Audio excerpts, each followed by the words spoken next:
He always folds his clothes before running around in the nude. Welcome back, nerds. Fino here with a guide for the exhibitionist paladin himself. It's Roland. I ended up skipping him on my first tour through the Trom roster, but since I'm not behind for once, let's take the chance to double back. He's a 4-star general pool saber, and he made a bad first impression as the guy you'd roll instead of the Kriemhild you really wanted. But does he deserve to stay scorned? Let's find out. Leading things off, we have Diamond Body. This is a single-turn package of invulnerability and 100% defense with a 20% battery to boot. Old Roland's got the Constantine package, and with both his bases covered, he can nullify either invuln or defense-piercing attacks. Not both at the same time, or buff purge, but it's a great option to have. The only downside is that one of his batteries is tied to this skill, meaning that unless you force the enemy to retaliate on turn 1, you may not have access to Diamond Body when it matters. Next up is Bitter Tears Shed for Love of Love. What a mouthful. It's a 3-turn buster buff that comes with a personal cleanse and an AoE buff purge. However, it destroys Roland's charm resistance, giving him minus 50%, so obviously you shouldn't use him in a fight where that's a consideration. Again, a strong package of effects, but we see that issue of his offensive and utility effects being too closely tied. You want a buster buff right away, but in general, a cleanse and buff purge are things you use reactively. Sure, some challenge quests lead with effect spam, but if they don't, you have to choose between losing a bunch of damage or not having these effects when you need them. To round out Roland's basic skills, we have...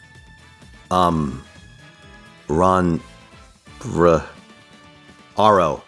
Ragnarok Online dumps out 20 stars and grants Roland 1 turn of star absorption, along with a 10% battery.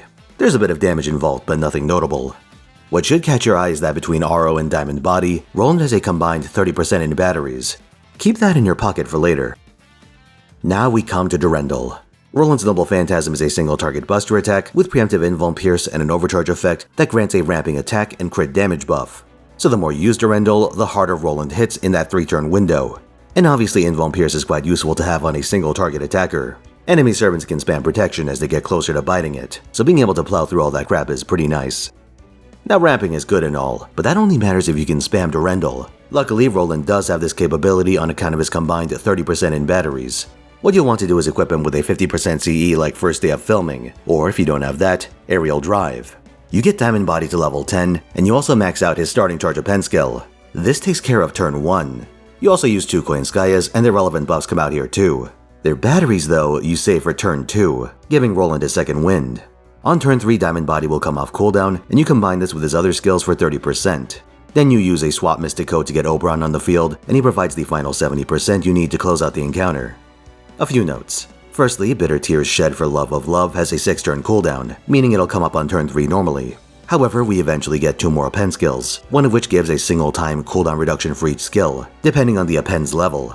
Notably, this will bring Bitter Tears off cooldown on turn 2, spiking your damage up early. Get some more of that buster buff going on. All that said, looping is nice, but it isn't the end-all be-all for a single-target attacker like Roland. If running something like Black Rail gives you enough power to break a bar or take out an important enemy, that should still take precedence. And for oddball situations where you're in for the long haul, consider Victor of the Moon as an alternative that gives Roland some kick while preserving more of his health. If you'd like to take advantage of Durendal's ramping buffs without the full Koyanskaya setup, you should sequence Roland's cards into an NPQA chain. This forms a Mighty Brave chain and gives you a nice mix of damage and charge, among other things.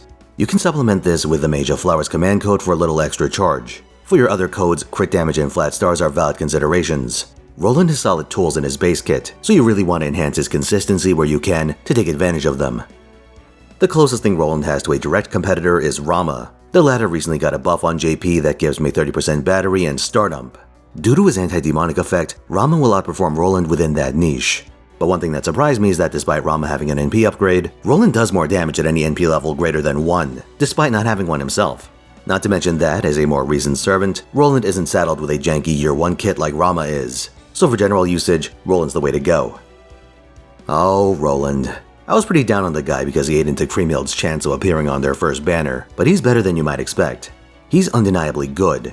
He can protect himself and fill general single-target functions. It's unfortunate that he can't redirect attacks onto himself since he's got both coverage options, but it's not really worth speccing into that specifically, unless you maybe want to run Guda Guda Poster Girl to leverage its rarely used attack buff.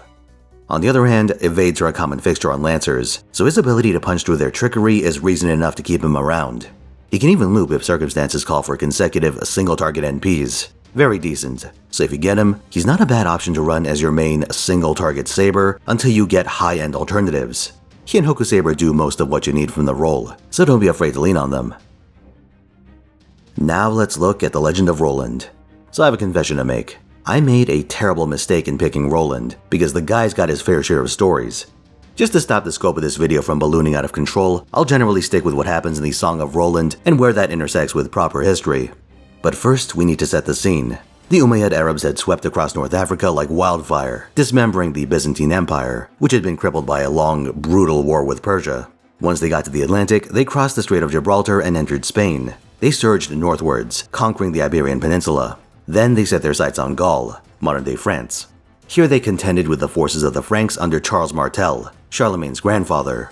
On the road to Tours, the two armies met, and the Umayyads suffered a crushing defeat, ending Muslim hopes of conquering Europe from the west. However, the Umayyads retained a solid hold on Spain itself, even after their influence collapsed in the Middle East. Fast forward to Charlemagne's time, and he's looking to expand his domains.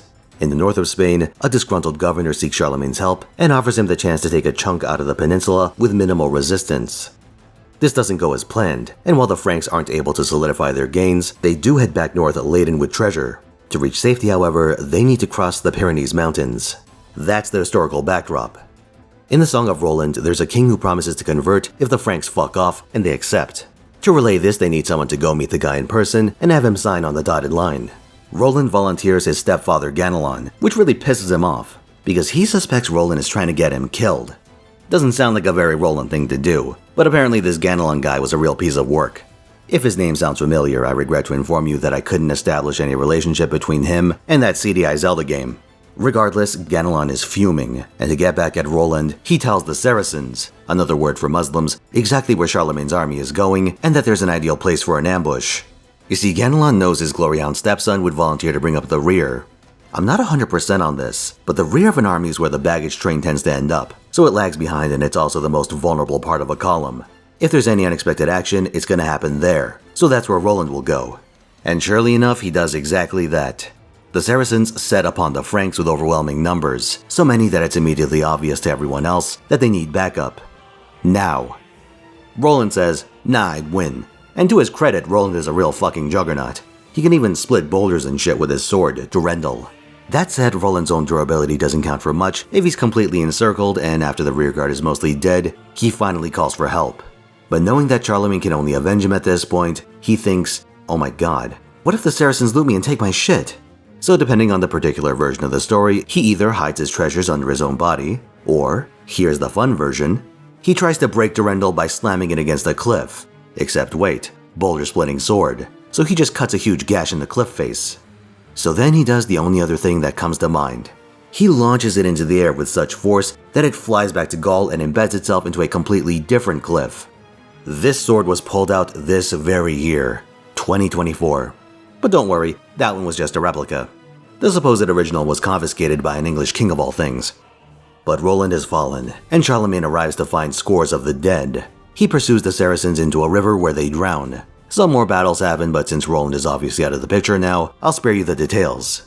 Ganelon is outed as a rat, and after a bit of trial by combat, his arms and legs are each tied to a different horse, facing a different direction. When these horses are made to gallop, well, you get the picture. Then they exterminate his family for good measure, presumably the part that isn't directly related to Roland. In history, the rearguard was ambushed not by Saracens, but by Basques, who had their own score to settle.